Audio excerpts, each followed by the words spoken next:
sections in downtown Tokyo. Okay. Because all the stop and go lights was all burnt out or chopped down or something, So we had a box that we stood on. I suppose the top was probably at the most 4 feet wide, and stood up about probably 18 inches or something. And that was between two streetcar tracks. Mm-hmm.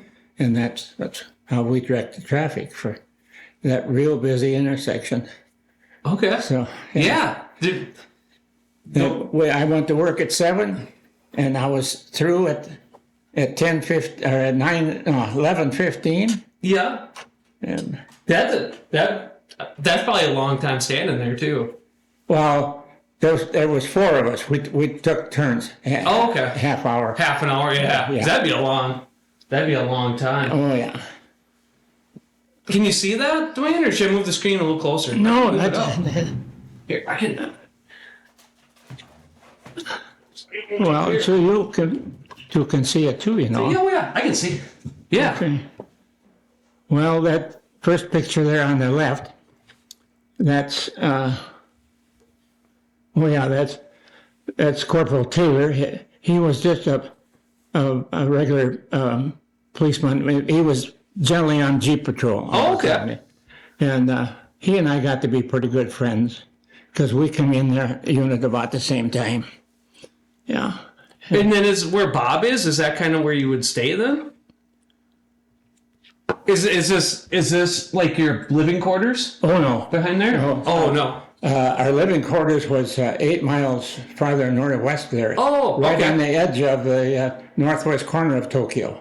Okay. We was in an old Japanese army camp, is what we was. And then you drive into work, kind of? You drive into your intersection? Yeah, in a 2.5 ton. Okay. But we had steps on the back so we could walk right in. Oh, that's a lot. Those are tall. Oh, yeah. Yeah. But anyway, that's what they used to transport us around. Okay. We went to work at 7, and we was done at 11:30. The rest of the day, we could do anything we wanted. That sounds like a good schedule. Oh, yeah.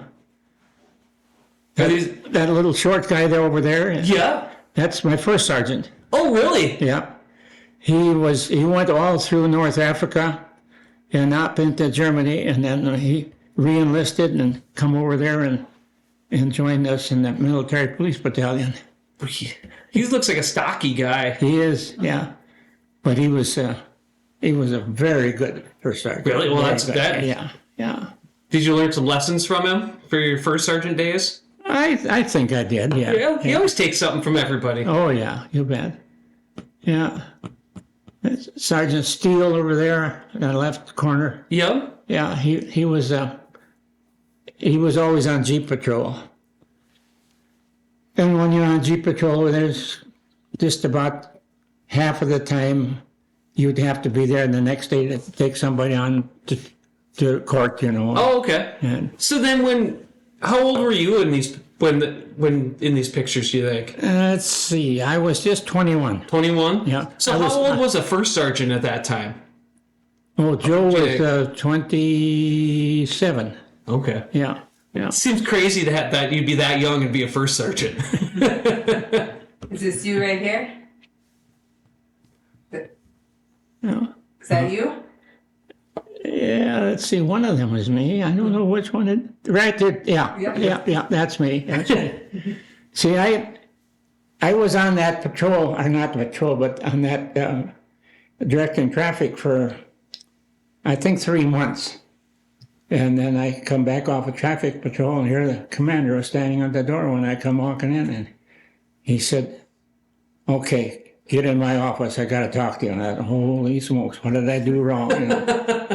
He said, how do you like that job down there? I said, I love it. I really like it. He said, I'm glad you did, because today is your last day. I said, no. What now? He said, I need a supply sergeant. He said, we got too many people from Arkansas and some of those places that don't know up from down. He said, so he got you? Yeah, he found you. Yeah. But I was kind of glad that he did. I really enjoyed it. Oh, that's good. Yeah, I really did. Yeah. But there was people there from everywhere. Oh, I bet. Yeah, yeah. It was a little different than, well, like when we left here in 1950, we was all local people. Yeah, you were with everyone from all over the country there. Yeah, we was all over. Yeah. Well, what did you shoot there? Well, every Sunday, the first sergeant, the motor sergeant, and myself, Yep. we went pheasant hunting. Really? Yeah, it's about 35 miles north of Tokyo. It comes into the agriculture area, Yeah. and there's lots of pheasants up there. Oh, wow. And then they have a dove that's a little bit bigger than the doves you see around here. Yep. And the Japanese like them so well, so we always shot as many of those as we could. And we had Japanese KPs. Oh, yeah. So whatever we had that we didn't want, we give to them, and oh gosh, Oh, I bet they like that. oh, they really like that, Is it so? Then, like this top right picture, is that one of those doves? Then? Yeah, that's one of the doves. Yep, that's two doves there. Oh, yeah. Yeah, Yep. that's two. So the pheasants are the same kind of pheasants here then? Yep. Same thing? Yeah. But they did have rabbits, Okay. but they're brown, and them suckers, I'm not kidding you, they stood up that high. Like bigger than a jackrabbit then? Yeah. Oh, wow. They come running past you, and you swear that it was a horse. You hear them gallop. Yeah. Yeah. We'll look at a few more pictures, and I do have a pretty good story about this thing. Okay, I want to hear it. Okay. Yeah. These are all taken either right on that, well, like on the bottom picture, that's our clubhouse. Okay. Every company, we had 5 companies in our battalion. Every company had their own little, well, it wasn't a day room, but it was a bar. And, Yeah. and then you could play cards in there, and then they had other things too. Every Friday night they put on a dance, and we would get Japanese girls to come in so the boys could dance with some girls. Oh, yep. And the girls would be lined up down by the main gate, and you pick out the girls you want and take them up. They come and dance. I suppose they would be happy. Oh, they was just all happy. Oh, yeah. They had so much fun. Well, that's good. Yeah. What's your story from this picture before? Well, we one Sunday we getting ready to go, and I said we got to trade in our sawed-off shotguns. I said for some real shotguns. I said down at the police station, because our substation was with the police station. Okay. Right downtown Tokyo, and they had 40-some Browning automatics, and they had the long barrel under it. So I made a deal with them. I'd bring down ours, Yep. and then in case they get called out, they got something to fire, Yep. And then we'd have theirs to go hunting with. Oh, so you got long barrels to hunt with? Yeah. Oh, that's a good idea. The sawed-off ones won't work very good pheasant hunting. But we took a little different route this time going up there, and here we come to a place that, it was groomed so nice, and it was all cleaned up, and boy, we thought that was something. We had to drive in there and see what that looked like, So we get in there, and lo and behold, it was. I don't know if this is where the doves hatched, the little ones or not, or I don't know. But anyhow, there was lots of the things flying around out there. But there was a pond, and around the pond they had a real high boards as a divider between the outside and the inside. And then in a couple of places they had it was just a round hole like this where they could pour food down, and that go in a big trough right next to the water down there. Okay. And so we thought that was pretty cute. But all the ducks in there. Oh my God, there was ducks, you know. We wanted to get some ducks, so we hollered and screamed and done everything. Didn't bother them a bit. And finally we got the idea, well, one of us would go on the way on the northwest corner with a couple of sticks, and we'll throw it in when they get up, and we'll wave and everything. And then they'll turn and they'll go out, and then the guy's got something to shoot at. Oh, yep. So that's what we did. Oh, God, we had ducks laying out there. You couldn't believe it. And then all of a sudden, a guy was hollering and hollering, and pretty soon here he come. And here it was one of the guys from one of the, I don't remember. It was a GI at least. Yeah. And was he mad? Oh, he was mad. Well, he got him calmed down so we could understand what he was talking about. And here he was with a unit that was preparing a bunch of pheasants and ducks for a big meal at noon that day with the emperor. Oh no! Yeah, and the emperor had a bunch of people that he was bringing up there today, so they could see what it was all about. Oh my God! And you shot all their ducks. And all of a sudden, a guy come out of the woods, and he was hollering and screaming and everything. He come up, he was bawling us out, and you couldn't understand what he was talking about. He was so excited, you know. We had ducks laying all over the place. Well, anyway, here comes a major out there. Started chewing us and had to standing in attention. And he said, he's bawling us out, and he said, "Follow me." He said, "and walk in a cadence." So we did. Went inside, and he said, "You go in that room in there," and he said, "I want you to just line up in a row, and I want 36 inches in between you." And he says, "I'm bringing the division commander of the what was it? I don't know, but it was an army unit that was there, because they was the one that was furnishing all the stuff for this big party that they was having." And he bawled us out, and he said, "The commander of the unit is coming in to talk to you." So pretty soon the commander comes in, and four guys was standing there at attention, and he talked to each one of us and bawling us out and telling us that we're going to lose our rank, and we'd be in jail for so many days and all this and that. And he really didn't know what he was talking about. But pretty soon he said, "When I get through bawling you guys out," he said, "the division commander of the unit that is going to put on a party here for the Japanese bigwigs today," he said. That's what he called them. And so all of a sudden here a 5-star general comes walking in. Oh no! And he gets I happen to be the one way on the right-hand side, and he started on the left-hand side.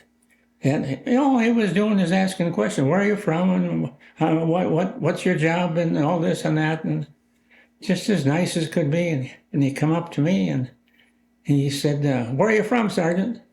I said, "Odessa, Minnesota, sir." "Odessa, Minnesota?" He said, "That's not too far from Corel, is it?" I said, "No, it isn't." He said, "There's 3 of us that are here yet today. The other 2 have passed away." He said, "When we got our commission back right after World War II, after World War I, he said, we made up our mind that someday we can all get together and go up to Minnesota and go pheasant hunting." And he said, "We finally got it, and we got a place at Corel, Minnesota." He said they had rooms upstairs, and they had a cafe downstairs, and off the side of the cafe they had a bar. And he said, we had a ball out there. He said, "And that wasn't too far from Odessa, was it?" I said, "No, it wasn't." That is a small world, isn't it? It certainly is. Yeah, that must be the building that's still standing today. That old cafe. I'm assuming so. Yeah. Wow. That probably helped you out a lot. I'm sure it did because we all left. We was all friends visiting and having a good time. Oh, Sometimes you got to get lucky. yeah, that's right. Did you get to keep any of the ducks? Oh yeah, we brought home 40 some ducks and the Japanese KPs would always fix as many as we told them to fix, and the rest we let them have. Mm-hmm. And that meant so much to them that they could take home and they could have fresh meat at home. Man, that was something. I suppose at the time they probably didn't have any fresh meat, barely. No, there wasn't. No, they had a hard time finding anything to eat at first. That's terrible. Yeah, but that's my. That's a pretty good hunting story. Yeah, I tell you, we had several reunions, after that, and that was one of the stories that was always told I at bet the it reunions. was. Yeah, you can get by with a general shooting their ducks. That's pretty good. Yeah. Yeah. We always had nothing but sawed-off 12-gauge shotguns. Yep. And so one day I don't remember how I got on patrol, but then I was on patrol that day for helping them out or something. And I took a guy up to the Japanese office, and then our desk was up there too. And then he said to me, I don't know how it was, but he was talking about different things, and we made arrangements in that we, after we got through there, we was all going to go out and have something to eat. God, there's more to that story, but I can't think of it now. We'll come back, maybe. Yeah, probably. Yeah. It'll come back. And then I got one more short story. I want to hear it. It can even be a long story. I suppose after, probably 6 months, 10 months at the most, Captain cornered me one day when I come off of patrol, and he said, Sergeant Koehntopp? And I said, yes, sir. He said, you're now going to be the supply sergeant. I said, I don't know nothing about supply sergeant. Don't feel bad, I don't either, he said. But he said, we got a guy in there. He can write his name, that's about all he can do. So he doesn't know what he's reading or anything. So he said, we need somebody else in there. So he made me the supply sergeant. Well, this was probably 6 months afterwards, around Christmas time, everybody, all the mess halls got a Christmas tree in distribution, Yep. And a little short thing about the printer, all the needles was out of it and everything. I come down for breakfast that morning and I says to the mess sergeant, I said, aren't you ashamed to show that thing even? He says, it's the best we got. I can't help it. And about that time, a bunch of guys come in. They was talking about it too. And one guy says to the other guy, he said, should we? I said, should we what? Never mind, we was talking to you at all. So he said, you got a carpenter's kit in the supply room? I said, yeah. Can we have it for just probably 3-4 hours? I said, yes, if you tell me what you're going to do with it. No, he said, that's none of your business. I said, well, I'm going to make it my business. He said, I tell you what, you let us have that carpenter's kit right now. And he says, after we come home, he says, I'll bring in some beer and we'll talk it over.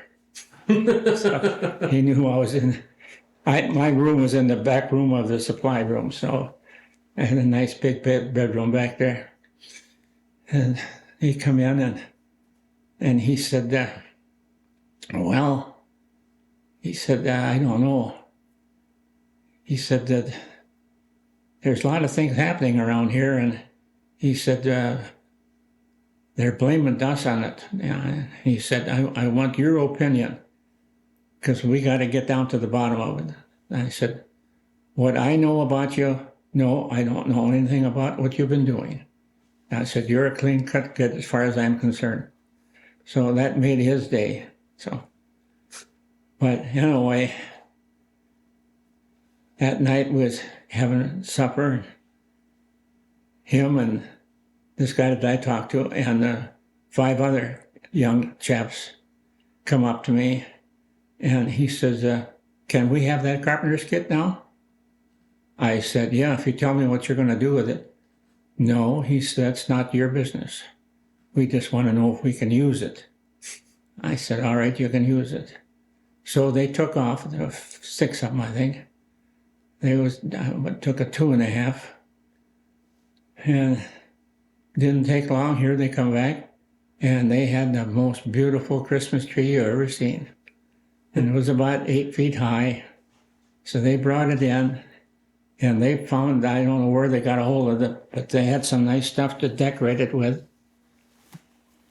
And the next morning we was eating breakfast, and the mailman come in, and he passed out the morning paper that we always get. Right on the front page, here was a picture of a stump from a pine tree. How did this happen?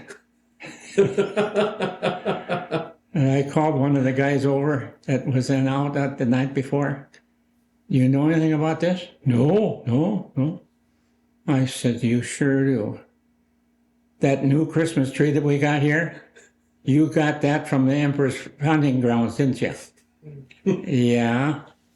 I said, you can be glad you're still alive. I said, if nobody asks any more questions that you have to answer, I says, I will not say a word. We'll keep it to ourselves. And we did. But they went downtown that evening, and they bought a whole bunch of stuff so they could decorate that tree.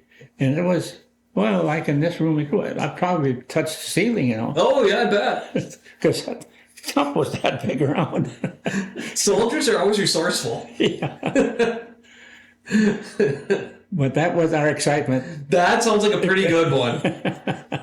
I think soldiers with time on their hands can always get into a little bit of trouble. Oh, yeah. No, we had a lot of fun over there. We did a lot of good. And we was in an old Japanese army camp. Our barracks was 300 feet long and 80 feet wide. And we had the mess hall in there, and we had the supply room in there, and the kitchen.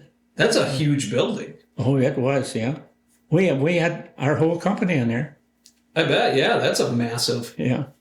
Everybody that, let's see, I and 2 other people, we was downstairs. Otherwise, everybody was on the 2nd floor. Yeah. And then they all had private rooms. That's pretty good. Oh, yeah, it was. That was nice. And it was probably not kosher for a lot of the things we did, but It worked. we got the job done. It did. Yeah. What happened? Why does the guy have so many MP helmets? Oh, he's taken those out to the paint shop to get them repainted. Oh, Yeah. looks like he's about ready to tip him over. Yeah. That's one of the boys I had in the supply room. Oh, okay. It's a little Japanese boy. Oh, it's a boy. Yeah. Oh, okay. I think last time you told us about Yeah. him. Yeah. He worked in the supply room with me. Okay. Yeah. He was 23 years old, and he real nice. He got so he could talk quite a little English. Yeah. Yeah. He was a worker. You tell him to do something, and you know it's going to be done and done right.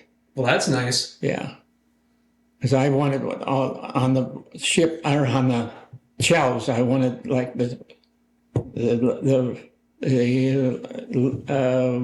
for instance, the shirts. I wanted them nice and folded good, and so you could sit there and you could count them how many there Oh, was yeah. and all that. You know? Yep. And he did all of that, and it was perfect all the time. Yeah, Well, that's cool. yeah. Let's see.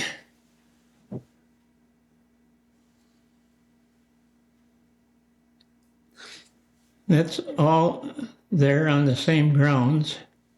Is That barracks is where you live then? yeah. Mhm, Okay. Yeah. It was a big 2-story Yeah, deal. that's a big. Yeah. Yeah, it was an old Japanese army camp is what it was. Yeah, and Hadi is it. Yeah, Hadi is right there. That's that center one. Okay, that's the kid that had the helmets. No, this is he was that. This is the interpreter. Oh, okay. Yeah, So he could speak both pretty good. yeah, he could. Mm-hmm. Yeah, Was he able to do that when he came to you, or did he yeah. learn it? No, he could.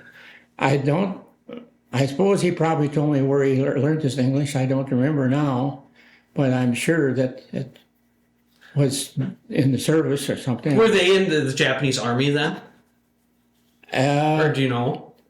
Yes, he was in the army, but not very long, and he got something happened to him. He got sick, and they wouldn't let him back in. I don't remember just what it all okay. was. But, yeah, yeah.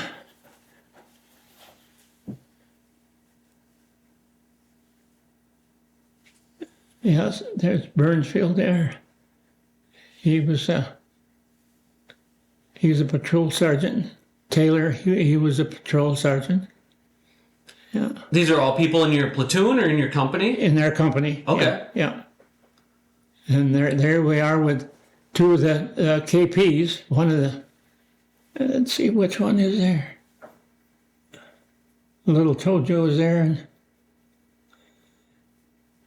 And, I don't even remember. Is there a cat on your shelf outside the window there? It probably is because there was cats there. Okay. Yeah. I didn't ever have a cat, but I always had a dog. I had a dog and a monkey. Yeah. That's quite a combination. Yeah. No, when I go downtown with I had a 3/4 ton. Yep. You know where the spare tire was on the 3. Mm-hmm. That's where he always stood and kind of sit up there. See, and then I took his chain and I took up to the windshield there and tied it around the windshield handle. Okay. And we'd come to a stop sign, and of course the people just swarming across, you know.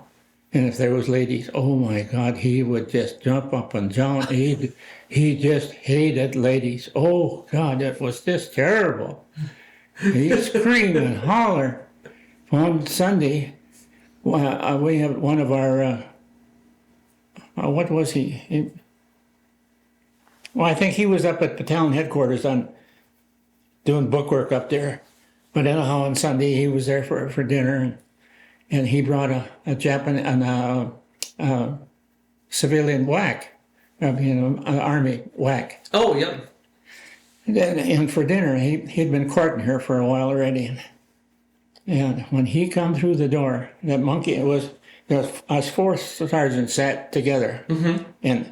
And I had the monkey always sitting between me, and I had the chain underneath my leg, and that had held it down, and that was it. All of a sudden, he started jumping up and down, and that chain up from underneath me, and I couldn't catch him. He went over there, and he nipped that lady in the heel, and climbed up the back on her because she had a heavy coat on. This was winter time. Got up there and put a couple of marks in her neck. Oh, wow. Yeah, fine. But by the time I got there, I could take them off, you know. And I got talking about that to several guys, and one of the guys that come from the Philippines, he said, "Well, I know what it was." He said, that monkey come from the Philippines. And he said, they're always breaking into houses to get something to eat. And he said they're always chased by some woman with a broom or Oh, And then when they see a skirt now, they right away they're mad. they're mad. You won't let them steal the what? I can't remember what's WAC stand for. Is that a nurse? Women's Army Air Corps. Oh. Well, not Air Corps, just Corps. Army Corps. Army Corps. Okay, I couldn't remember what that was. Yeah, yeah, Well, that makes sense why the monkey was so mad. He didn't want to get hit by a yeah. girl. Right. Oh, I got to tell you another thing about him. I had a nice little bed made for him and everything, Yep. and that was between my bed and then my the kid that worked with me. I had him in my same room, and he had been on the other side. But all of a sudden, that lightning and thunder, and oh, that poor monkey, he was just going wild. And pretty soon, he jumped over my bed, and he got up the back of my neck. Down he went, and down around my toes, and he was shaking like a leaf, And it thundered a few times, and every time it thundered, he'd shake some more and everything. And then finally, that was over with. So I finally coaxed him into coming up, and he looked me right square in the eye when he come by me. And he didn't know if he should go any further or not. And I said, "Come on, get up." So he did. And he had a nice bed down right next to me, Yep. and at the toe end. And I said, "It's time to go to bed now." So he went down to his bed and went to sleep. Yep. Just didn't like the lightning and thunder. I suppose just like dogs, some dogs hate thunder. Oh, yeah, absolutely. Yeah. Yeah. Well, I don't know just what all of this. Oh, yeah, some. Huh. Is that a bigger picture of your barracks on the right there? Yes. Oh, yeah, that's a nice building. Oh, yeah. That was a nice place to live.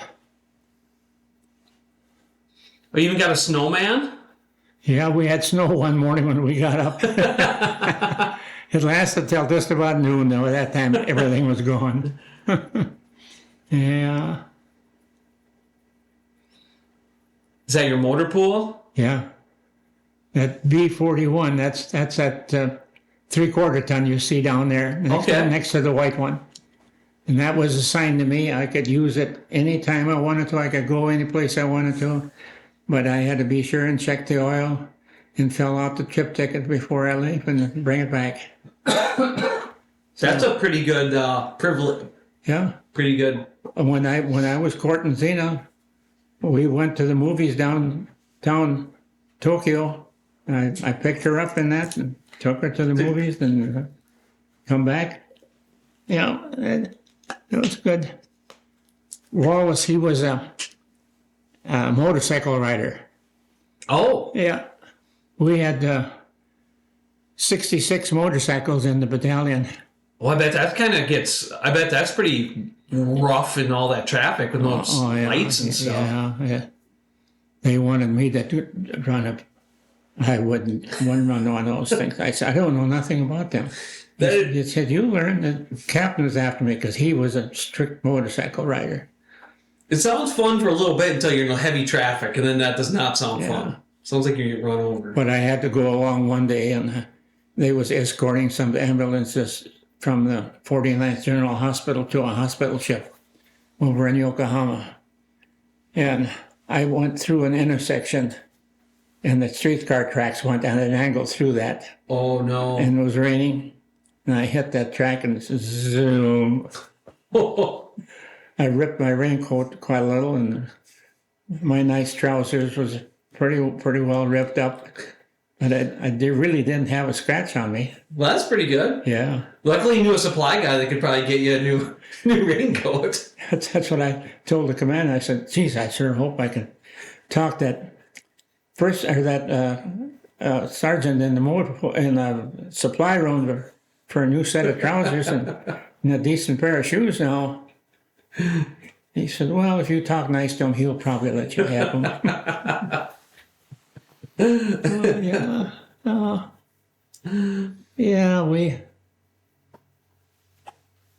That back up this one time, that water there, Yep. that's what they call a moat. That was all around the Emperor's Palace. And that was 30 feet deep, that water was. Oh. And there was, coming from the east, there was a big street, and then you come just about to the waterfront, and then there was a stop and go light, and then you could turn and go left. And then that followed the water up. And one of our guys was on pursuit one night, chasing a car that was been going way too fast around the road there in Tokyo. And doggone, he come around that corner and he lost her. And he jumped and he rolled down just about to the water, but the Jeep went down in the water. And as far as we know, it's there yet today. I suppose it's at the bottom of there. We didn't tell anybody. So we did have to tell the motor sergeant. Well, he said, I suppose I better go and get my helper out of bed, and we got to do some work. I said, what are you going to do? Well, I'm going to have to find another Jeep, and we'll have to paint it. I said, is that right? Yeah. I said, where are you going to get another Jeep? Well, he said, you know, we're at the 89th General Engineer Unit used to be. I said, yeah. Well, they're in maneuvers now. And then he said they didn't take their vehicle. So he said, we can go and get a Jeep down there. So he got the Jeep. First thing he did, the guy got the sander out and sanded off the USA numbers. Yeah, I made new And the ones. bumper numbers. Yep. Put ours on. Painted it white, and next morning it's sitting in front of the orderly room there, just as nice and pretty as could be. I think that's the military way, isn't it? Isn't it? Oh, Yeah. oh gosh. Yeah, it's funny that's always happened, I bet. Oh, I'm sure. Somebody loses something. It probably was a horse before that. Yeah. Yeah. You just can't be the last person to lose it. Yeah. Yeah. Oh, there's General MacArthur's car. Well, that looks like It's a Cadillac. it's a fancy one, yeah. Yeah, it's a Cadillac. And it was, his driver always was in the car, ready to go. He had to. Because one time, maybe I told that story last time I was here, I don't remember. I got a radio, I was on patrol one night with the Jeep, and I got a radio call that they needed help over at Hibbie Hall. And that was an indoor ice skating rink. Oh, yeah. You did tell us that. Yeah. Yeah. Yeah, and then, of course, I had to escort the ambulance then up to the hospital, and then I went over and told Mac about it. Well, I told his aide. His aide was at the desk, and as I come into the room, and I was telling him, and I suppose I was talking a little louder, so pretty soon Mac come out. He said, Sergeant, what's going on? So I told him. Oh, my God, he said, can you escort us up there? I said, my Jeep is right in front of your car. It's running. It's ready to go. And I said, your driver's in the car waiting for you. So the way we went. That's amazing. Yeah. Yeah, he, Was he a pretty nice guy then? oh, yeah, yeah. I had to go down to that office one time for something. I remember what it was. And talk to the guy at the desk as you come in. But anyway, I was there, and Mac come out of his office, and he recognized me. Come over. Well, Sergeant, he said, how's it going? I said, oh, real good, sir, real good. Good. He said, how long you going to be over here yet? And so I told him. And he said, well, that's pretty good. You enjoying yourself over here? I said, yes, I really am. I enjoy myself very much. Well, he said, that's good. He said, if I don't see you again, happy landing. Wow. That's not many people got to talk to him. No, that's for sure. Yeah. Well, another time they had a big doings going downtown Tokyo in some real fancy place.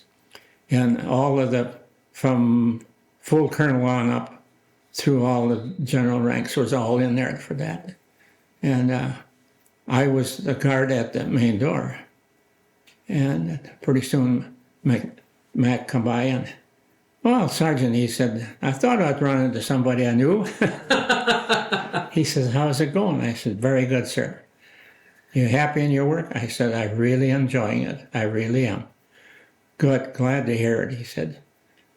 He said, well, I can't invite you in, but he said, after we have a little meeting here, he said, I think probably I could bring you out a nice plate to eat. I said, no, I have to leave right away after this, so I can't. That's pretty nice to have him offer to get you a plate of food. Yeah. I guess he remembered what we did before. And, Yeah. Yeah. Wow. Yeah, that poor little kid, he broke his arm and the bone was sticking out here. Oh, that would hurt. When I got inside the building, but they was just starting to carry him out and they needed help, so I went over and grabbed it, and it was right in the front. And we was just going down all those steps, and I leaned it down and I said, Sonny, can you tell me your name? Yeah, he said, my name is Arthur MacArthur. I said, General MacArthur's son? Yes, sir, I am. That would be a surprise. Yeah. And that's the time I escorted General MacArthur up to the hospital. In the hospital. That's a amazing story. Yeah. Yeah, there's center picture. That's the first sergeant. He's showing off there. Every once in a while, us guys that never got out on patrol or anything would take somebody's place just for an evening, just so they have a day off. They have day off. You get to see a little bit of different place. Yeah. Talk to different people. Yeah. Lieutenant Zarek and I, that's the one on the left there in front, we was very, very good friends. He was going with a Japanese girl that was born and raised in St. Paul. And she come over there to work as a civilian. Okay. And they got together and he was courting her. And later on, I guess it was about a year after we got home, that's when I got a letter from him. He said, we're finally getting married. Oh, wow. So then where did they end up then? Did he go back to St. Paul? They ended up in Washington, D.C. Oh. Yeah, she got a job as a secretary or something out at the cemetery, and I forget what he really did over there. I don't remember. But one time, when I was what was the deal? I was in Washington for something when I was working for employer support of the Guard and Reserve, and I ran across him and. Yeah, he was still there then. He was still there? Yeah. That's pretty... Yeah. That's fun to see people that you met a long time ago. Yeah. In the sure Army and that kind of stuff. See how it turned out for him. Yeah. Yeah, then all of those was pretty darn good officers. Yeah. All the MPs. Was it this was all one company? Yeah, Okay. right, yeah. There's the battalion over there on the left. They're all lined up, ready to march out. Was this leaving then? This was Army Day, Okay. and then all the units had to be in the parade. In the parade? Yeah. Yeah, that parade started at 9 o'clock. It wasn't over with till 11. Well, I bet that's a lot of people. Oh, gosh, was it ever. Hopefully it wasn't hot out. No, it wasn't. It was pretty decent that day. Seems like parades are always the hottest day of the year. Right. Yeah. Oh, and that's the motorcycles that they had? Yeah. We had, in the battalion, we had 66 of those. They look like nice motorcycles. Yeah, they're 45s. Yeah. What brand were they? Well, there was, Are they like Harleys or? yeah, there was Harleys. Harleys? Yeah, there was Harleys. Yeah. And that's And M8 there, that every unit had one of those. A lot of times had to use that for getting into some tough spots, Oh, I suppose, yeah. Looked like a nice armored vehicle. Oh yeah, it was. It rode nice too. Oh, did it? Yeah, Oh. it did. Yeah. General Eichelberger, that's the guy on top on the left over there. He's the one that put the final signature on our permission to marry. Oh, really? Yep. Yep.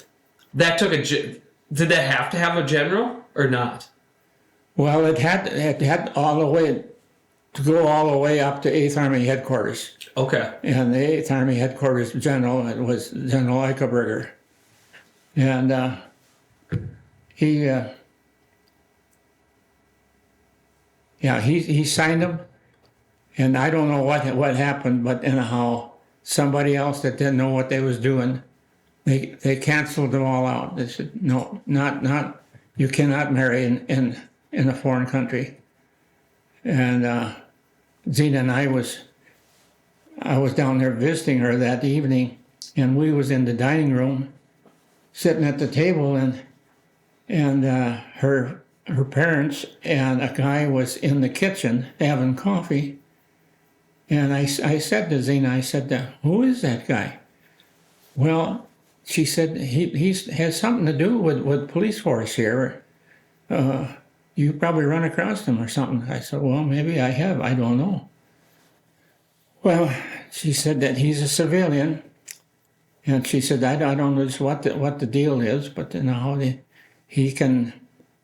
he learned Russian as a kid. And he found out when he was over there that Zena's folks was there. And of course they was Russians. So he'd come down there and just to visit with them to catch up on his Russian. Oh, yeah. But then when he found out that we didn't get our papers that they come back disapproved the first time, he heard what we was talking about. He said, let me look at those papers.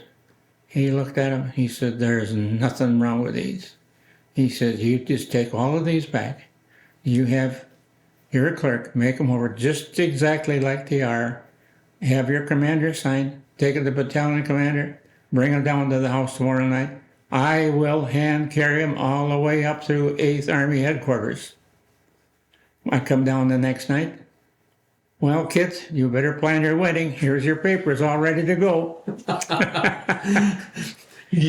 Sometimes it's just luck.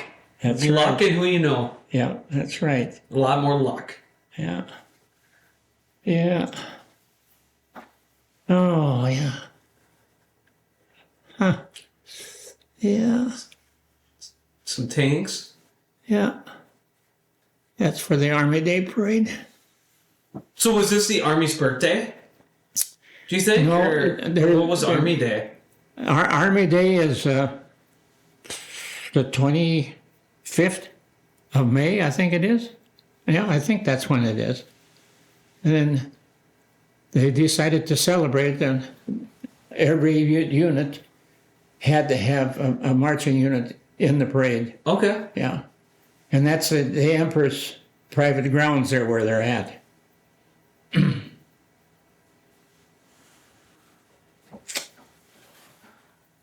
Yeah, I bet that was something. Yeah. I had a chance to take oh gosh, no, I'm losing my train of thought. The Emperor's son on a trip one time by rail.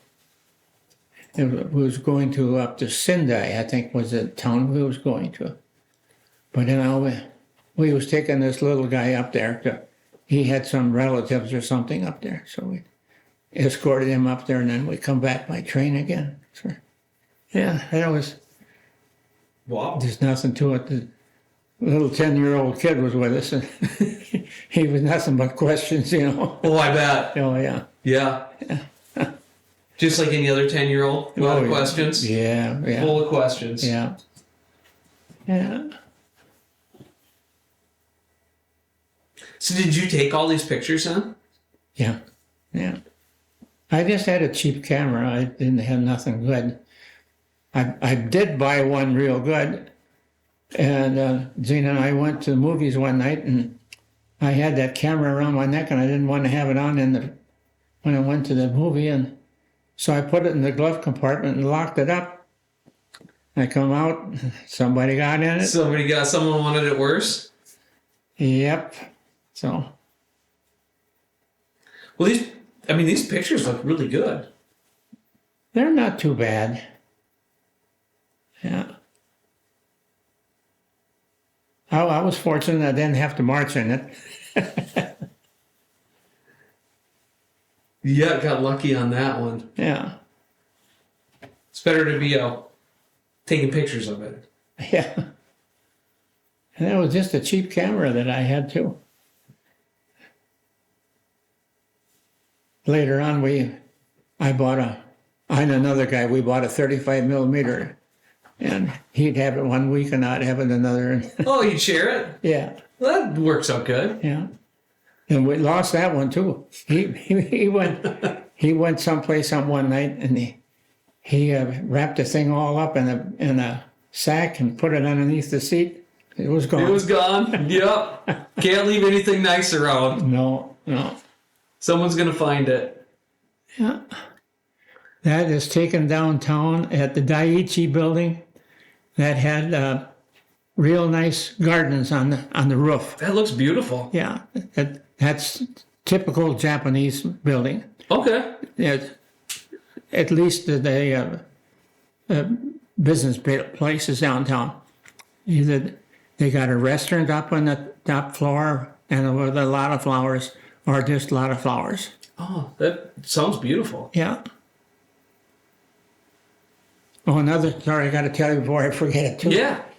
Mrs. MacArthur. I was at the guard of the main PX in downtown Tokyo for a forenoon, and I see Mrs. MacArthur come, and little Arthur was with her, and she got, I suppose, a little farther from here to the window away, and she was looking in her purse, and she was looking in her purse. And finally, I walked over to her, and I said, Mrs. MacArthur, I know who you are. You don't have to show me your ID.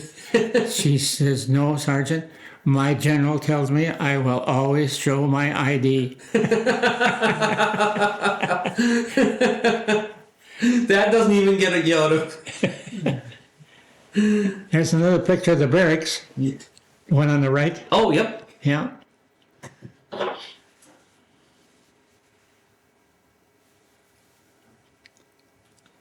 Tojo? Yeah, that's little Tojo there. Yeah. He drove too?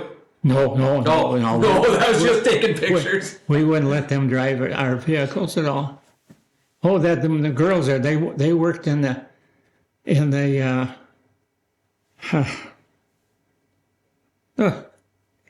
they sewed our patches on and Like the those seamstress? Yeah. Tailor? Yep. There's three girls, and they was a lot of fun too. Finally one of them started going with some sergeant from another company, and they later on got married. So then they probably ended up back here somewhere then. No, he couldn't. Or didn't that? No, Japanese. He could going through a lot of hoops before he could come here to stay here. Yeah. That would have been harder than you and Zena. Oh yes. Okay. Oh yeah. That there is the part way on the end is the chapel, and then this end over here is the day room, and also the chapel's office. And this is actually just down the street, like from here until the road. Oh. Away from the building I was in. Okay. So just right across the block. The chaplain found out that I had a coffee pot in my room, so he was up for coffee every morning. What kind of truck is that?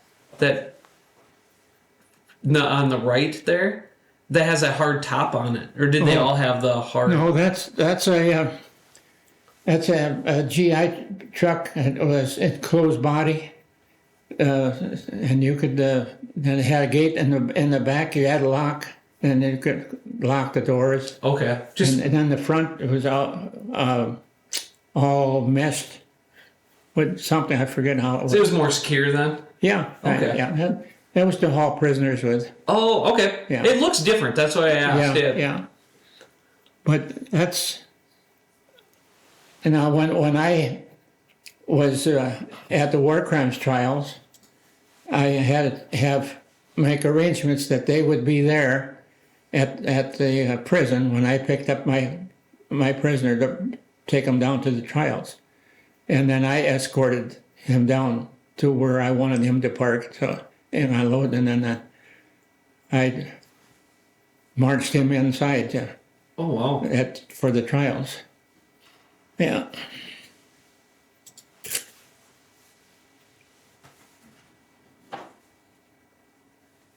Yeah.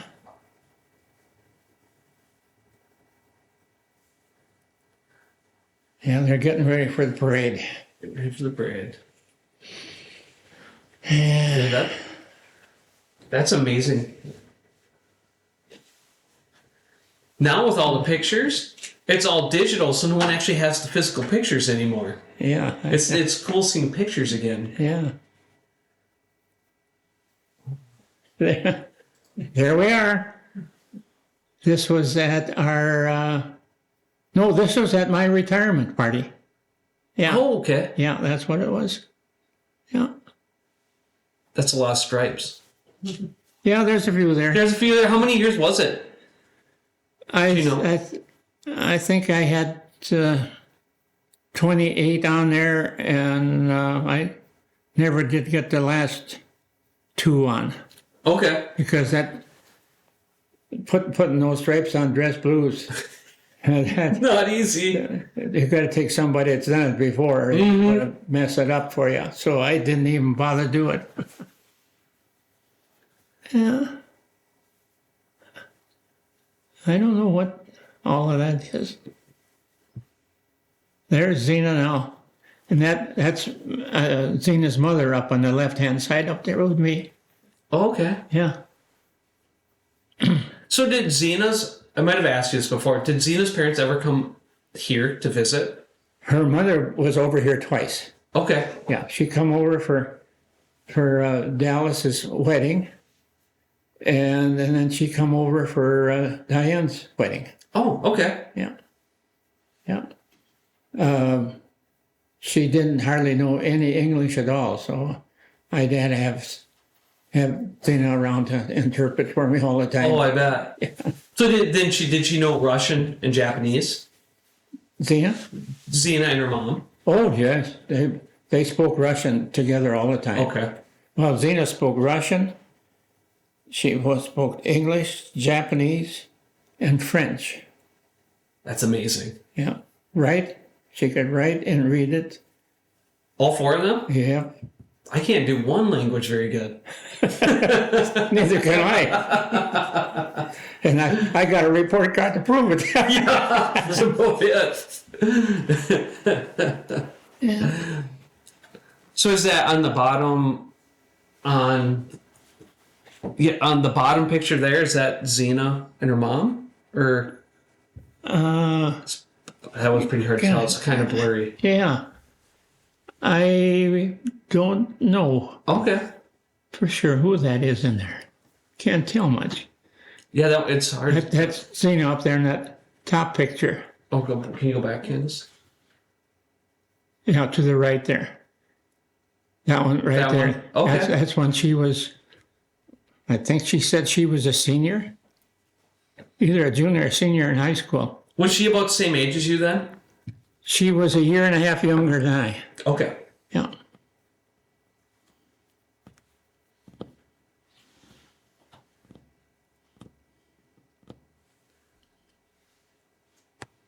Yeah, they couldn't buy any clothing at all there for 5 years. And what they was trying to preserve, and it was getting pretty well wore out I by the bet. time we come along. And of course, then after, I suppose I was there 6 months or so, And then they opened up a big store down in Japan with clothing for ladies. Oh, okay. I suppose it was all rationed before that. Oh That yeah. you couldn't get anything. No. But anyhow, that they made it so that they could buy decent clothing at that time. Yeah. Well, that was nice. Yeah.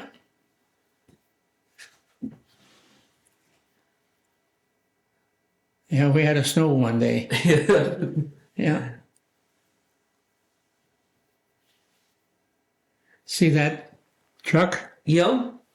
Well, that was assigned to me. I could use it anytime I wanted to, as long as I kept checking the oil and. I bet you had a lot of friends if you had a truck. Oh yes, you bet, you bet. But that's what I courted Zena in. Well, then the motor sergeant and one of the guys working on the motor pool, they always felt so sorry for me. I was courting her in an open vehicle in the wintertime. They're kind of cold, so they built a cab on it out of wood. Well, that was nice of them. With windows in the back and the windows in the side, and of course then the windshield. Yeah. Yeah. Oh, wow. And that was on a Thursday that they got finished it. So I went down, see Zena that night, and we went for a ride in it, and she thought that was pretty nice. And the next day we had the snow, and then the mailman in our unit, he couldn't get his truck started. So he says, can I use B8? Can I use B8? I said, yeah, take B8, but I said, be careful with it. And of course, he's never driven in snow. Oh, no. He'd turn a corner and he'd try to turn and stepping on the brakes. He slid right over later on her side. Oh, no. Your cab probably didn't fare very well. Smashed it all to pieces. Didn't even make it a week. Yeah.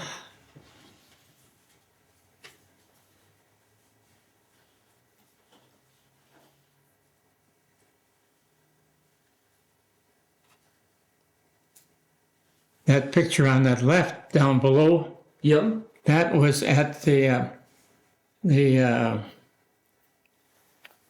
Olympic swimming pool, which was right across the street from their house. Oh. Yeah, right across the street from their house. It was it was a 4-lane street there, and there was 14 or 18 Western-style houses in there. And her parents had one of them. Yeah. Wow. And then was it right on the other side was the Olympic swimming pool? Yeah, right. Yeah. Did they have water? Like by the time you got there, was there anything left of it? Of the swimming pool? Yeah, was it? It didn't bother the swimming pool at all. Okay. No, never had a thing. But starting right to the north of it, that's where they really got bombed out. There was 72 blocks where 72 by 48, there wasn't a building standing. Right north of where Zena's house was? No, where that picture was taken. Okay. Yeah. That's a huge area. What it was, the beginning of the war, the American Air Force went over Tokyo and took pictures. And when they took these pictures, they thought it was an industrial area because there was smokestacks all over. So then when they bombed them, they were going to get all of that industrial area cleaned out. Mm-hmm. And it wasn't at all. All it was, these smokestacks, was the bathhouses. Because every block had a bathhouse. Oh. You didn't take a bath at all. You went to the bathhouse, take a bath. Okay. Yeah. So then, what are those bathhouses? Was that like a city-owned thing then? Yeah. Yeah. Yeah. Then I suppose when they bombed it out, it just all started on fire, probably, and just burned. I'm sure that's what it was. Burned those blocks. Yeah. Right. Yeah. What have I got there? The monkey or? I can't really tell. So you have something. Yeah. More likely it's that monkey that I had. Yeah. Chico. Maybe we'll find a picture of the monkey, yeah. Yeah, probably. Yeah. Oh, there's a Japanese Zero. That's an airplane? Japanese, yeah. Right in the southwest corner of the post. And it landed right on the fence. And our mess sergeant was married to a Japanese girl, and instead of going out the main gate, it was so much closer to go get on the wing there, and a couple of us down there, we'd lift him up, and he'd walk down the wing, and that's where, less than a block, that's where she lived. And in the morning at 5 o'clock, 4 of us had to go over there and get him back. Get him back. That's a pretty good drawbridge across the. Yeah. And then when I got ready to come home, we got talking one night. We were going to have to get some big boxes or something. You know, Zena had the things that she wanted to bring, and I had lots of stuff. And so I said, well, I tell you what. I said, we have a guy, it's a tinsmith at our barracks there. And I said, he works through the workhouse, the civilian workhouse. And I said, I'll go down and talk to him about it. He can understand English real good, but he can't talk much. So I told him what I wanted. I wanted footlockers made, only a lot bigger than the regular GI footlockers. And then also with a tray in it and everything like that. And he made 2 of them for me out of that wing of that Japanese Zero. And I got them yet today. Really? Yes. There cannot be very many of those made anywhere in the world. I don't think so either. That's a pretty amazing. Yeah. Wow. And it's all lined in the inside and everything. That must have been, on top of being from a Zero, that's got to be some really good craftsmanship. Oh, yeah. That's one thing about Japanese. I don't care if it's carpenter work or if it's metal work. They do this magnificent work. They're perfectionists. Yeah. Wow. Yeah. That's a pretty good thing to bring home. Yeah. That's in the wintertime down below there. And we had those coats with the white collars like that. Yep. And you could put those collars up and then they could snap them together so they're tight about your chin, you know. Give you a little bit of protection. Oh, yeah, yeah. They look warm. Because it was pretty darn cool. There's some nights you get down to freezing. And Oh, yeah. in the open Jeep, That's cold. it's cold, yes, you bet. Is that a dog? I suppose it is, yeah. Yeah, that's the dog that the chaplain had. Okay. Yeah. Chico. Chico. I don't know if that's made by that Jeep or what. It's the commander's Jeep. He had 2 Jeeps. When he goes on patrol, he had one that was painted white and black like all of ours. Yep. And then he had this one here to transport his family with. Oh. It's perks. Yep, right. Yeah.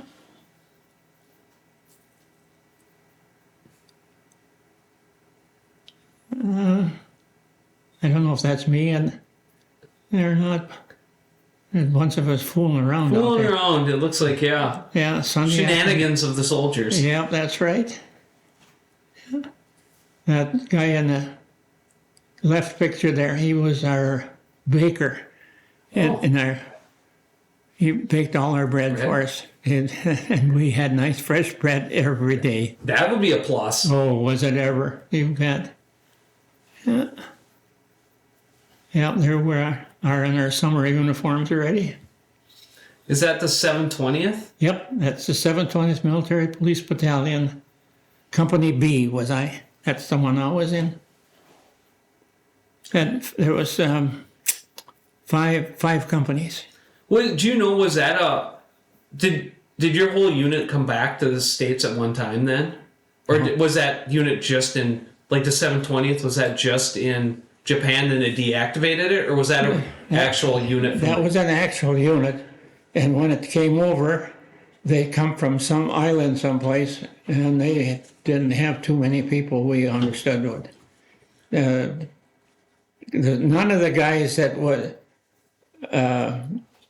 there during the war when a lot of them got killed, they wasn't in that company. Okay. So we never got the history of how those other guys made it through, you know. Oh, yeah. Yeah. So did that unit stay in Japan then and got deactivated there? Or did it come back to the U.S. at some point, do you know? No, they was organized right the day after they signed the armistice.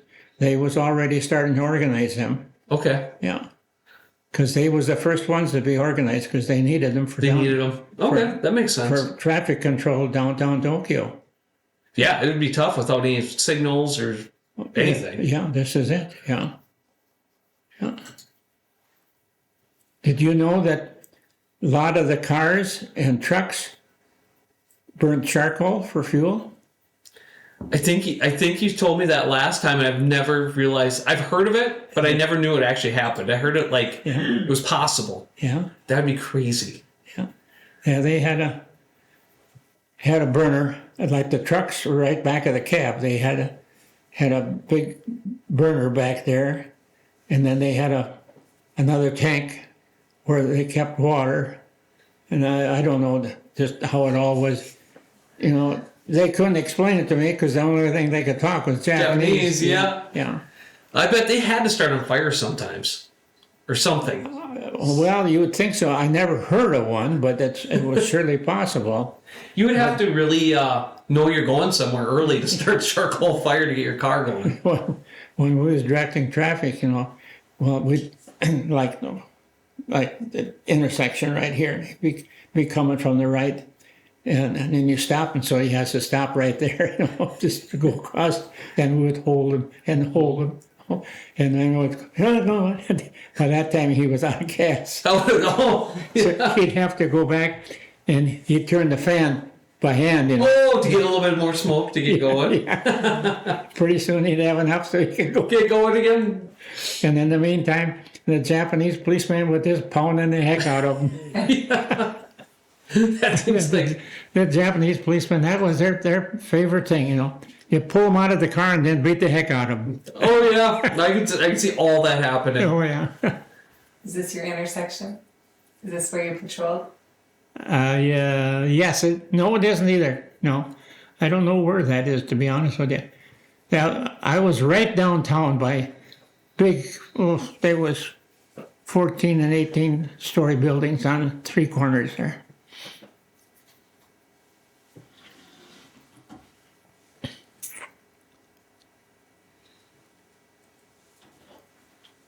So you got M2? Yeah, yeah. You know, 50 caliber. Yeah. They look just as heavy then as they do now. And they are, too. They are heavy. Yeah.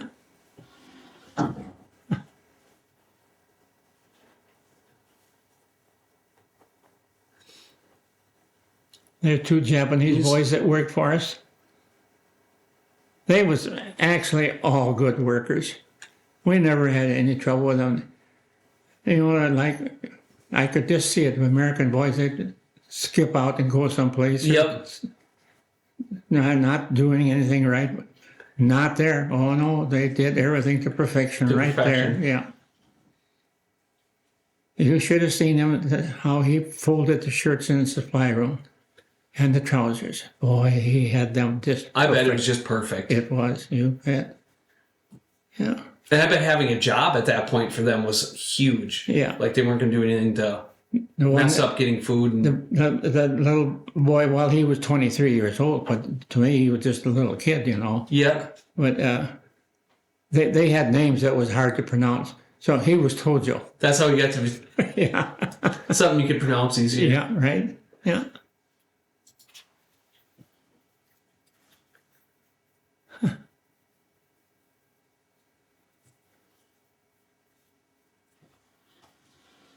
Yeah. Lieutenant Zurich there on the left and Captain Dome on the cycle.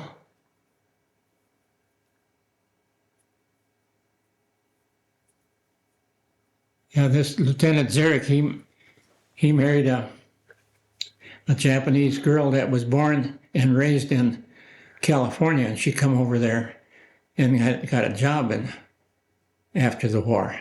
And then Okay. he met her over there. Over there. Yeah. That- And then she went back to St. Paul, and then he went back and he did something in St. Paul for a short time, and then they got married. Then they moved, and they was in Washington, D.C. See? And a couple times that I was in D.C. with employer support of the Guard and Reserve, we was together.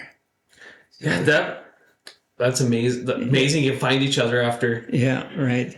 Yeah. after those years. Yeah, that's in my office. Looks like a nice office. Yeah, it is. Yeah, it was very, very nice. Yeah. There's a little boy that I picked up.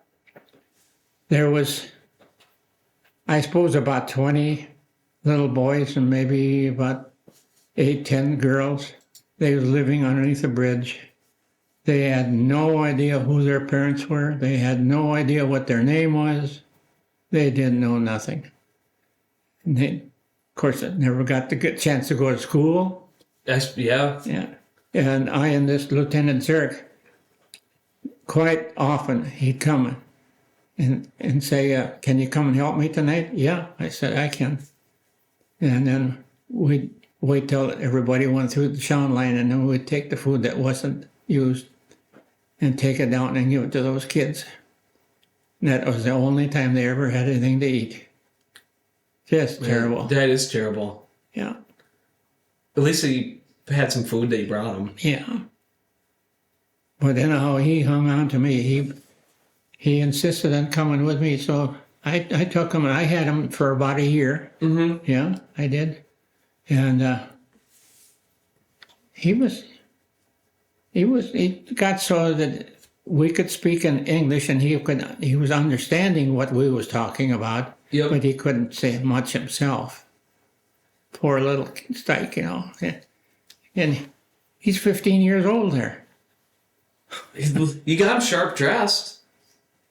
If he was a good boy, he was a sergeant. But boy, if he did something wrong, we busted him He down to busted a him court. right down. He understood that. He did. Oh, yeah. That's the terrible part of war and all that. Oh, yeah. Is all the orphans and Yes. and it happens every war. Why, it's sure. just terrible every time. Yeah. But he was such a nice little kid. He'd come down to church with me, but he didn't know what was going on. Oh, of course. no. Oh. No. I'm sure he liked being around people. Oh, he did. So, Yeah. Oh, yeah. I bet he felt pretty good. Oh, yes. He big boy. Big Oh, boy. yeah. I bet he did. I bet he's on top of the world. Yeah. Yeah. He was. Yeah. What's on the bottom right picture? Is that I is that think the that- mess? That's the mess hall, and I see they got the white tablecloths on, but I don't see the Christmas trees. But this was probably for Thanksgiving or something. Oh, and- yeah. Yeah. See, we had cooks, GI cooks, and we also had GI Japanese boys working. And the Japanese is actually the one that got it and that got to work. And the GI, he just overseen what he was doing. That's all he had to do. Oh, Yeah. that works too. Yeah. That one on the left, he was the baker. Oh gosh, you tell him to bake a pie, or you're going to bake buns or something for dinner. Oh, he could do anything. So were they were cooking American food then? Yeah. Oh yeah. Oh yeah. Yeah. Looks like the fuel truck. Yeah, that's the fuel truck. Yeah. I don't even remember where that was. It was downtown someplace. Must have been an important one. Must have been. So, Yeah. is that the doghouse? That's the doghouse. Yeah. Yeah. Yeah. Yeah, that's the one that I and the chaplain, we had a female police dog. And she had pups twice while I was there. Oh, Yeah. He was my best friend, and he was a Catholic priest. Yeah. He said, it doesn't make any difference to me, but he says, I hope you go to church every Sunday. I said, every Sunday that I can, I go. He said, that a boy, keep it up. good chaplain. Oh, yeah. He was terrific. Yeah. Is that your clubhouse bar then? Yep, that's the clubhouse bar. Yeah. Dances every Friday night. And the Japanese girls that line up out at the main gate, waiting to be brought in to go to the dance. Go to the dance? Oh, Yeah. I bet you look forward to that. Oh, But yeah. everyone did. Yeah. But we had to have them out by 11 o'clock. Clock. Yeah. But some of those girls, could they dance? Oh, I my bet. gosh, they was good. Yeah. Yeah.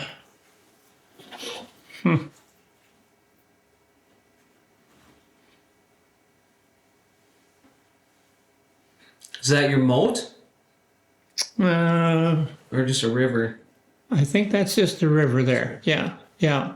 Yeah, there's no big banks around it. No jeeps at the bottom? Not that I know of.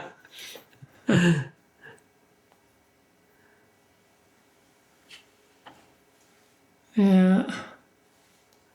So did you put all these picture books together? Or did Zena do that for you? Well, I guess I did. Yeah. Done really well. Yeah, I'd have time in the evenings when Yeah. I had something to do, and of course I had the office desk to work Oh, I on, suppose, yeah.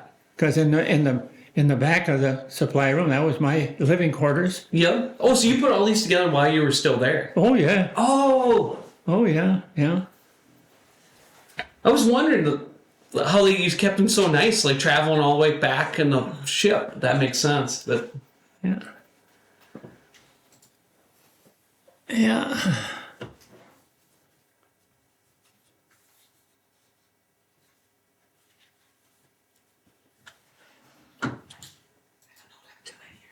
okay. I got another question from you. I thought of after last time. Yeah. Was when you came back, when you sailed back and landed on the coast. Yeah. How'd you get back? Did you come back to Ortonville right away? Yeah.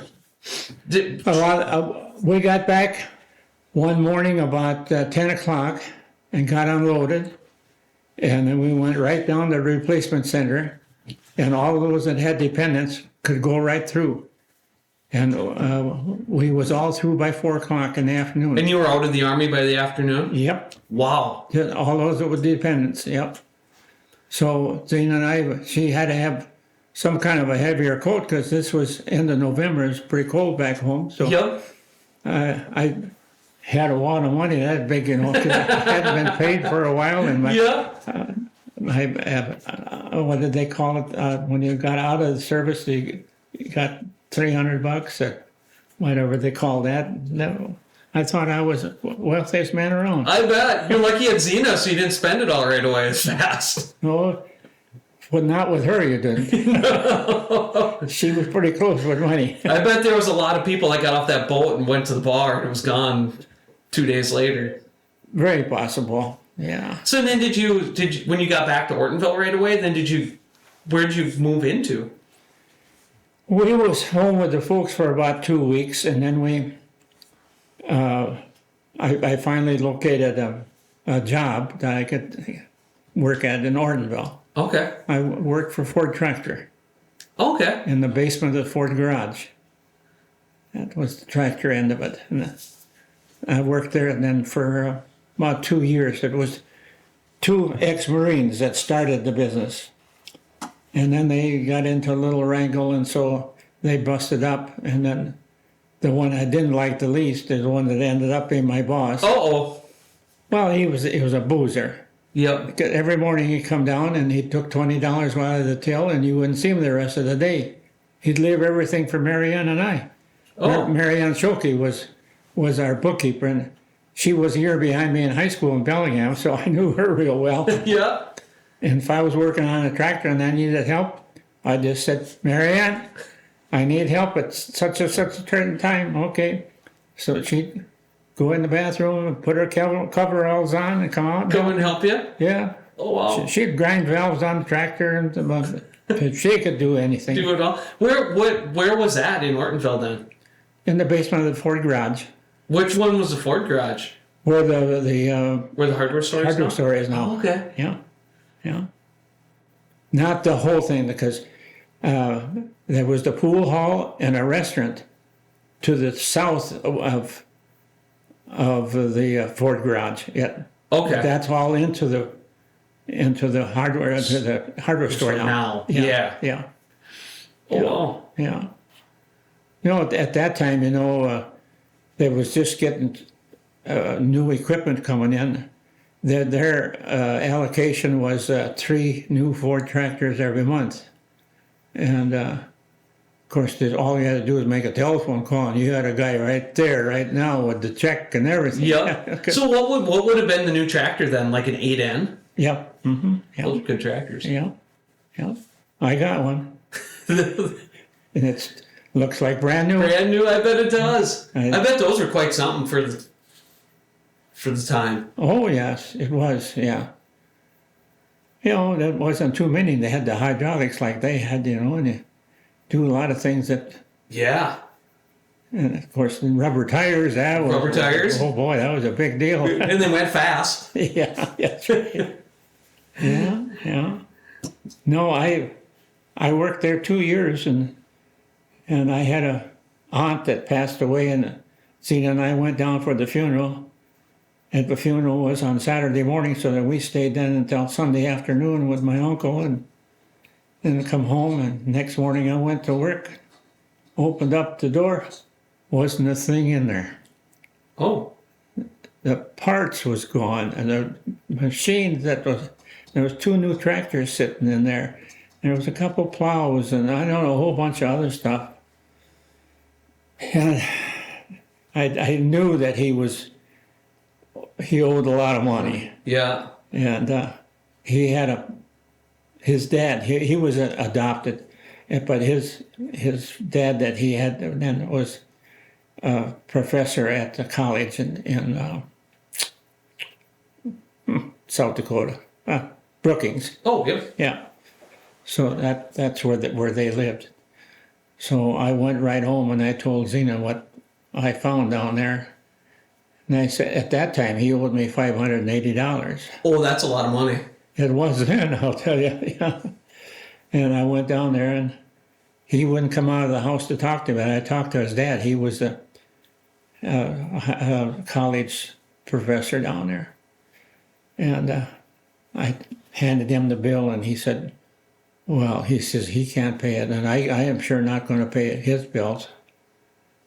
And I talked, and I said, well, he owes me over $3,000 now, because he hadn't paid me for a long time. Well, he said, I guess that's your problem. So I went home empty-handed. Oh, that's a tough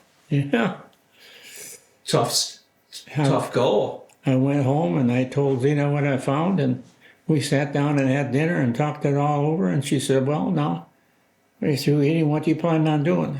I said, I'm going to get some decent looking clothes on, and I'm going to go downtown and look for a job. She says, okay. And I didn't even get my clothes changed, and there's a rap at the door. I went to the door, and he said, are you Dwayne? I said, yes. He says, I'm Jim Martinson. He says, we're starting an LP gas plant. We're looking for a truck driver, and somebody said that you would be a good truck driver. I said, well, I don't know nothing about LP gas. Don't feel bad. I don't know nothing about it either. Well, that life works out pretty good then sometimes. It certainly did, yeah. So I started there at $35 a month, that at that time, that was big money, So I was pretty happy about it, And then from there, is that how you started your oil company then? Let's see, this was in 48, and I was there then the rest of 48, 49, and then in 50, let's see, how was that now? Yeah, in 50, they started up the guards again, so then I wanted to stay in. I was not in the guards before, but I wanted to get in the guards because I wanted to hold my rank if I could possibly do it. You know. So I signed up in the guards, and then in Christmas party of 1949, yeah, we were supposed to listen to the radio at 9 o'clock. And what it was that they announced that they was activating the 47th Division Minnesota National Guard the 15th of January. Oh. And this was the 15th of December. That doesn't give you much time. No, it didn't. But anyway, yeah, I went in a couple of days later to the armory then and talked. The captain was in there with his crew in the orderly room. And I said, the reason I stopped in, I said, I'm prior service. And I said, I really don't need that kind of training to run a troop train. I'd just as soon not do that if it's possible. Yep. That you need a truck driver. I said, I still got my GI license. He says, that's what we was talking about. We need another truck driver. I said, well, you're looking at one. You're looking at. So did you must not been in the guards very long then when it got activated, or did you? A little over a year. Okay. Yeah, and it was activated then for 2 years. I got out early because of prior service. Yep. And then after you came back from down south. Yeah. Then was the guard unit still going then? Yeah, we reorganized it. Yeah. Mm-hmm. And the first sergeant that we had at that time, he was the first sergeant also in World War II with the National Guard of Ortonville. Okay. And then he retired. So they appointed me as first sergeant then. So I said, I don't know nothing about it. And the captain said, he said, never mind. He said, nobody else in this company knows anything about it. All learn at one time? Yeah. So was it artillery after you reorganized then? Yeah, yeah. It was artillery the 1.5 years before that. Okay. Yeah. 105s. 105s. Yeah, 105s, yeah. So how many different howitzers did you go through in your career then? Well, we had 6 in our unit at that time. And then that was in 53. Then in 59, then we had turned all our 105s in and got 155s. And then we was issued 4. So we had 4 guns, and then we had, of course, the vehicles to pull them with. Yep. Yeah. Yeah. But the first year that we went to guard camp, I took in 16 young high school kids the 12th day of May, and we was leaving for our annual training the 6th of July. And I got all those guys together after that first night, after we go through their papers and everything all done. I said, fellows, I said, have you seen those big guns out there on the floor? Yeah. I said, we're going to have 4 howitzer sections. We're going to have 4 truck drivers. And I said, we're going to fire those howitzers starting the 16th of June. And I said, it's up to you that if we do it or not. And I said, now you listen to the guys that are doing the instructing here.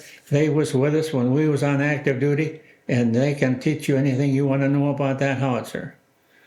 And we went, and by gosh, we was number one in the battalion. Oh, that's pretty cool. So at that time, there was no basic. Did they go to a basic too, or they just did it with trained with you guys? Did they have to? We went down there with 72 enlisted people, Okay. and they filled us up to 154, and that was with people who enlisted or was drafted, Okay. and then we give them their basic training. Okay. Yeah, and let's see, in the second, towards the end of the second month that they was there, they was already firing the howitzer. That's pretty good. Yeah. That's probably some pretty good training. Oh yeah, they had real good training. Yeah, because we was fortunate. We had at least 8 guys there that could be section chiefs. I picked out the best 4 there was, Yeah. and that's what we went with. Wow. Yeah. No, that I was so proud of them guys. Well, you're starting up that unit really built something that's really lasted a long time. Well, I was just a young sergeant at that time too, and of course I was made a first sergeant, which I didn't know a damn thing about. Yeah, but you got there. I got there all right, but yeah, it all worked out, and I don't know, we got by. Got by. We come back from camp with the papers that we was number 1 in division artillery. So That's a pretty big deal. Ortonville was pretty happy about I bet that. they were. Yeah. Yeah, I bet you had a really happy commander. Oh yeah, we did. His name was Boning. He was from Big Stone originally. Happy-go-lucky guy, and he said, "Top," he said, "you can do anything you want with this battery." He says, "I'll back you up right up the hill with it." He said, "You probably won't see me around." He said, "As you know, I like to take a drink once in a while." "Yeah," I said, "just about every hour." "Yeah, sometimes." He said.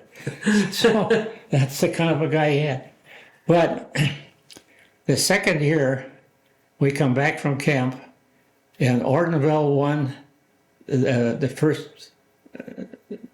They was in the play. That's what they was in the playoffs in baseball, the town team. Yep. And this commander of mine, he was a great baseball man. So, I seen him downtown right after dinner that day. We was having the guards that night, and he said, "Did you hear the new news?" I said, "No, I guess I missed that." "Yeah," he said. Ortonville won the baseball in this section, and he said, they play Madison tonight. And he said, "I want you to pick out the best section chief that you got and tell him and his men that they will pull a 105 howitzer up in the northwest corner of the what you call it? The field? The field out there." Yeah. And he said, "Knowing you, I'm sure you got some blank ammunition." I said, "Yes, I happen to have a box of 12 left over of 105 ammunition." He says, "Every time Ortonville scores, you have that section chief have the gun ready to pull the lanyard and pull." I bet that was When Ortonville scores.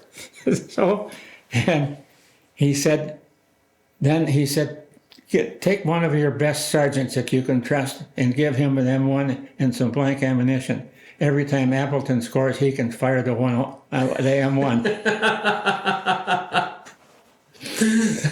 And we was in the stand there, all of us together. All of a sudden, my clerk comes up. And he said, "Say, first sergeant. I said, "What?" He said, there's a guy down there with, I think it's a general. No, maybe it's a colonel. I don't know what it is." He said, he's got me scared stiff. He said, he wants to know where the guys are. I said, they was out training. They was out training. And he said, I can't lie anymore. I said, well, this is the 8th inning. I said, we'll better leave pretty quick and go back. Yeah. And so he said, well, I'll just tell him I didn't find you guys. Yeah. So, and I tell you who it was. It was Captain Sparrow. I don't know if you ever knew John Sparrow or not. I've heard the name. Yeah. I've heard the name. Well, see, he was our commander when we went on active duty. Okay. And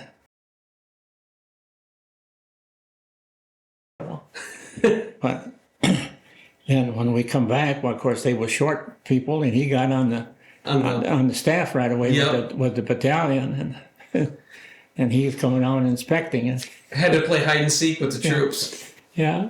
So, but in a way, Yeah. I marched the guys back to the armory, got them on the floor, and it was just about 2 minutes to 10. So I acted like I was giving them some information, and pretty soon the Sparrow walked out on the floor. Then I called the battery to attention, and we took the flag down, and I said, we still got 5 minutes. I said, we haven't marched around the army for a while. I said, that's what we're going to do right now. So I took them around the army twice. Yeah. Yep. And lined them back up, dismissed them. And by that time, Sparrow was in the office with Boning, and then they was in a shouting match. I walked in the Hardley room. I was going to put some of my papers away on my desk. And Boning says, come on in the office and talk to this guy. So I had to go in there. And he said, where was you tonight? Training, I said. Training where? Well, we had a gun up in the northwest corner of the athletic field. We didn't want to bother to follow the game any. We were right to get out of that. That was terrible. Well, it's just bending. Yeah. Just bending the way to do it. I got one more round of 105 left, but we don't have a 105 Yeah, there's no anymore. more 105s around. I shot one time Did you? at 105. Oh, yeah. And coming from I always was in the 198, 155s. Yeah. And then you shoot that 105 and it's so much smaller. Oh, the yeah. pop is so much Yeah, it's so much different. smaller. Yeah, Yeah. it's so different. But you don't need as many guys to move it either. No, that's right. Oh, that's all in all. It was a good deal. The whole works. I was very, very happy that I stuck it out. Yeah. It's kind of getting late. Do you have any more stories that you want to tell? I could keep telling stories Any till more? midnight, but I'm not going to. Okay. We better get down to business, huh? Well, no. Anything you want. But I just want to tell you that I joined the Ortonville unit in 96. Yeah. And like what you and your guys did to bring it up to where when I joined was really amazing. Because once I joined, it was a really good unit. Yeah, yeah. And then it wasn't much after that when we went to Baghdad the first time. And like everything we did in Baghdad was because of all that stuff you did since your whole career. I just want to thank you for all the training that you guys did to get us to where we went. Well, we did what we were supposed to do. Yeah. But if you guys wouldn't have done that, we would have never got to where we were. There was a lot of the units you've seen where they didn't have the history of that. Yeah. There was no such thing as 6 months training in those days. When we took in a recruit, downstairs in the basement in the northeast corner, that was the bullpen. Mm-hmm. And that down there, that's where you got your basic training. We had 2 sergeants that give basic training. That's where they learned everything about the weapons we got. That's where they learned how to march. That's what they knew how to care and clean the weapon and everything down there. There was no such thing as going for 6 months. No. Man, I bet you had some really good sergeants to do that. Oh, yeah, we did. Yeah. The first 5, 6, 7. 7. And the first 7 we took in. I went up to school on a Friday morning, and I had the appointment to talk to the junior and senior boys. Yep. And on Monday morning, 11 of them walked in the door. Oh, Took in 11 people. I bet that was a good day. You darn right it was. That was really nice. And those was the first ones then that we could rely on Yep. when we went to, now this was in May, and we went, and in July, we went to AT, and we fired all 4 howitzers. Yeah, that's amazing. Yeah, and I tell you, our division artillery commander come down, talked to me, and he said, "How long have them guys been in the service?" I told him. He says, "You got to be kidding me." I said, "No." He said, "What did you do?" I said, "We trained them." Yeah, that's exactly what they needed. Yeah. Yeah. No, that we had a good bunch of guys in there. Hey, that was good. Don Van Hout, did you know Don? Mm-hmm. Yeah. He was really my number 1 man. And he was, I made him a section chief right away. And he picked out the men he wanted for his section. And Yeah. he had a good section. All the years I had him, I just couldn't ask for a better soldier. Yeah. Yeah, you get to write a couple good soldiers, and it really everything else falls together. Yeah. Yeah, everything went real good until, let's see, 1966, I think it was. Yeah, 1966. And it got to a point I couldn't take it anymore. I had a commander, and he was a boozer. Mm-hmm. And I'd lay the battery. He'd go out and check it, and it'd be a different lay. And at that time, that was the second year we had 155s. Yep. And you know how much fun it is if you got to change Not trails. fun. Guys are mad. Oh, right away. And it was just terrible. So I got in a kind of a shouting match with him, and Yeah. things wasn't going good. So the next day I went and we moved. I laid the battery. He goes back, relays the battery. Oh no. Had to switch trails. You know how much fun it is to switch the trails on that 155? That's not a fun time. No, I should say not. Terrible. And I couldn't change them. But in a way, when AT was over with, I turned my resignation and I said, I'm not going to take this anymore. I wasn't brought up this way, and I'm not going to continue making it tough on the guys. Yep. So I got out, and I was out then for about 3.5 years. And Ed Baumgartner come and talk to me one night. And he said, I got to have you down battalion. I need a sergeant major that takes care of business. He said, that guys down there is terrible. I said, no, Ed. I said, I'm out of it. No, you're not. You're coming in. I said, gee, I don't. God, he said, you got 16 years and you can't hardly give that up. I said, no, I really can't. Come on.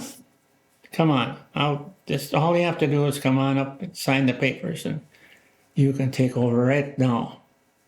So I did, as a first sergeant. Yeah. Of what first sergeant of Ortonville? Yeah. I was first sergeant then for, I don't remember just how long. It wasn't that long. And then when we had guards one day, and I was supposed to go along because we had first sergeants had meeting down at battalion. Yep. So Ed picked me up. Ed Baumgartner picked me up, and we went. And so there's a guy that rode with me. I let him go, and then Ed come and talk to me, and he said, come on up in the office. We're going to talk. He says, you're going to be the next command sergeant major. I said, Ed, I don't know nothing about that. I'm an artilleryman. Well, he said, I think you could be a good one. He said, I want you. Yeah. He said, I need somebody that's going to keep this thing organized. It's going downhill. I says, all right, I'll give her a shot. He was right. Yeah, I guess so. Yeah. And, I have to thank Ed for it, and got a chance to retire as a command sergeant major instead of a first sergeant. Yeah. So, yeah. Yeah, that's a big jump. Oh, you better believe it. And then I was only going to stay for 3 years. How'd that work out for you? Well, on the 12th year, I said, now this is it, fellas. The commander said, no, by God, and I'm going to be here 2 more years. You got to stay. You got to stay with me. You got to help me here. And that was, who was that? That was Ken. Oh, I can't even think of his last name now. He was real good about it. But I stayed with him, and he was well satisfied. So after some 38 years in the National Guard and active duty, I retired. Yeah, I was you did your job. I guess so. You did it. Yeah. But,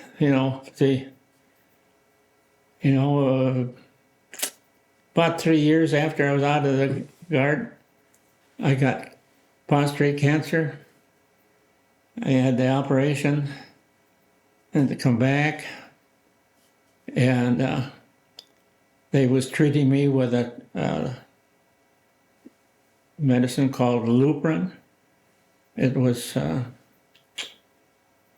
3,600 and something a shot, something like that. It wasn't cheap. No. But it was doing the trick. And just think if I wouldn't have had the military to back me up on that one. The TRICARE is a big deal. You darn right it is. Well, the medicine must work pretty good if you just had your 100th birthday a couple weeks ago. Oh yeah, I can't even tell you the dates right now, but it was less than 2 years, and the last probably 14, 15 years or something like that, I met with my doctor every month. Every month it was better, better and better. So pretty soon he said, "You're clean." Well, what a can't beat that. Go home and tell the family. Oh, I bet they were all happy. Oh, you bet they were. Yeah. No, I was very, very, very happy. And then I was only out not quite 6 months. I was home for dinner one day. Telephone rang. Here it was Lieutenant Colonel from the Pentagon. He says, I'm coming out to Fort Snelling. He says, I'm with a committee called Employer Support of the Guard and Reserve. And he said, would sure like to have a talk with you because I think you could take over as part of Minnesota. I said, no, I'm retired now. I said, I think I better stay that way. God, he said, that'd sure be nice if you could come in. He said, would you consider coming down to the meeting at Fort Snelling? I said, yeah, I guess I can do that. So I went down. Of course, after... They got you. Right. So as soon as I got through the meeting, I knew I was going to stay. Yeah. Oh, gosh. Yeah. Huh. No, it was very good to me. Very good to me, I'll tell you. Yeah. Well, we appreciate it. Well, I hope I helped somebody out. I think you did. I think you helped out a lot of people. A lot more than you'll ever know. Yeah. Thanks for coming and talking. Well, There's a lot of good stories. Like in those and going through your pictures. We really got nothing done what I'm supposed to be here for, is there? Oh, we got all those pictures. That was it. Oh, that's it? Oh man, there's no one will ever see I mean, most people would never see pictures from there. No, that's true. In that time frame, that's huge. Yeah. Oh, good. I'm glad. I'm After we could do it. Yeah. So thank you. Well, you're quite welcome. The Anything